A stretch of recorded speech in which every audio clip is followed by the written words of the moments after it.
Hello, my friends. Come in, come in. But be careful where you step.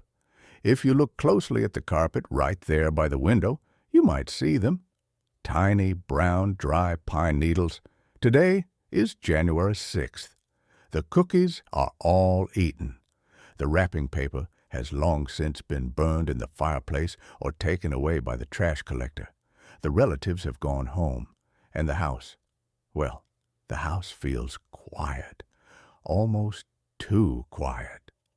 Today is a day of work, but it is also a day of feeling a little bit blue, a little bit sad.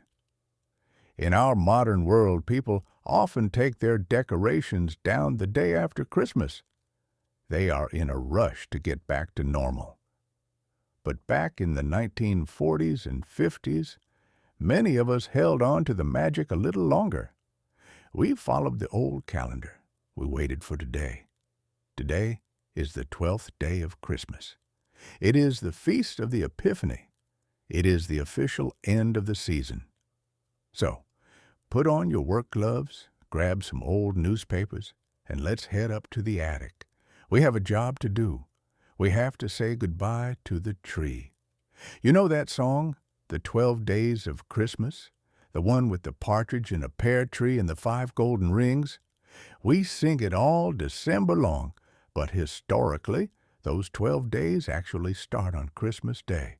They are a countdown, a journey, and that journey ends today, on January 6th. Why today? Well, in the Christian tradition, this is the day the 3 wise men, the Magi or the 3 kings, finally arrived in Bethlehem.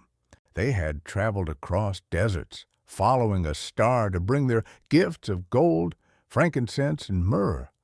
So, for centuries, it was considered disrespectful to take down the decorations before the kings arrived. If you took your tree down on January 4th, well, the neighbors might whisper that you were rushing the wise men. This day is called Twelfth Night. In many houses, this wasn't a sad day. It was the final party. My mother used to bake a king cake with a little bean or a coin hidden inside. If you found the coin in your slice, you were the king for the day. It was one last hurrah, one last toast, one last carol sung by the piano. But once the sun went down on January 6th, the rule was absolute. The season was over. Everything had to go. Now, let me tell you something a little spooky, something my grandmother whispered to me when I was a boy. Why were the old folks so strict about taking the tree down by the 12th night? Was it just because of the church calendar? Oh no, it was superstition. It was fear. You see, in the old folklore, long before plastic trees, people believed that when you brought evergreens into your house, the holly, the ivy, the pine, you weren't just bringing in plants. You were bringing in the spirits of the woods. These little tree sprites or spirits sought shelter in your warm home to survive the harsh, freezing winter. They lived in the branches of your Christmas tree, enjoying the warmth of your fire and the joy of your family. But by January 6th, the winter solstice had passed.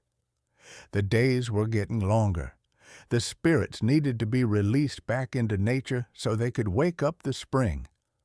The superstition said that if you kept your greenery up after 12th night, those friendly spirits would turn into mischievous goblins. They would hide in the dry branches. They would spoil your milk.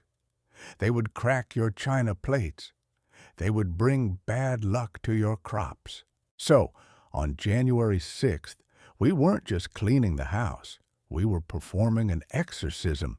We were opening the doors and saying, "All right, you little spirits, thank you for the visit, but get out. Go make the flowers grow." And so the work begins. There is a specific sound to January 6th. Do you know it? It's the sound of brittle things. When we brought the tree home in December, it was soft. It smelled like fresh sap and cold forests. You could bend the branches. Now it is thirsty. It is dry.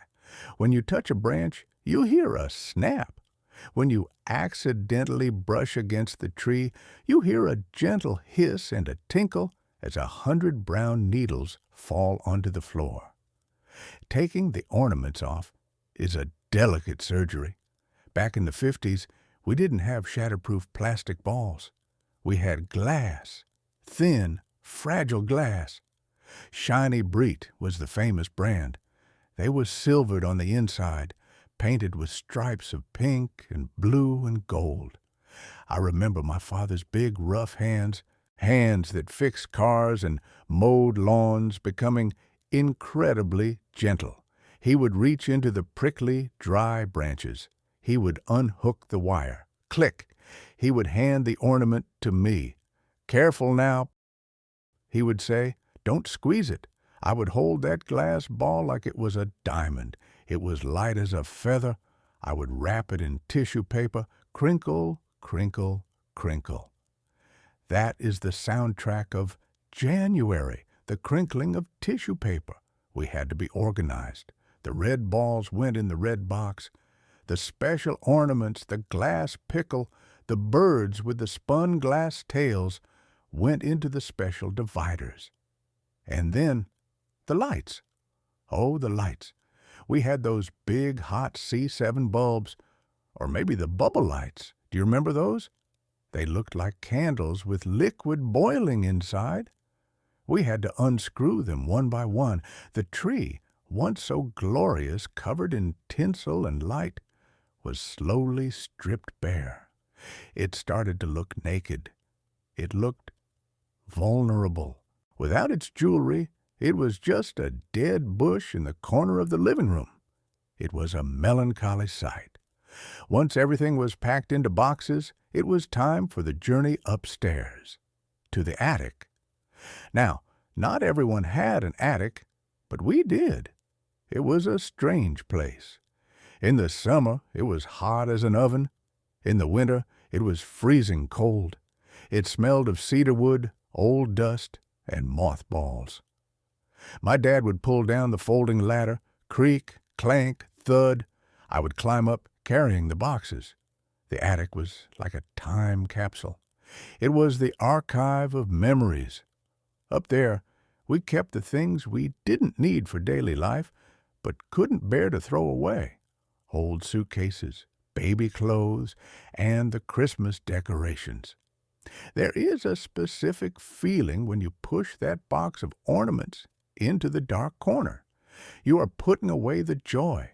You are putting away the magic. You whisper to the box, "See you next year, old friends." Sleep well.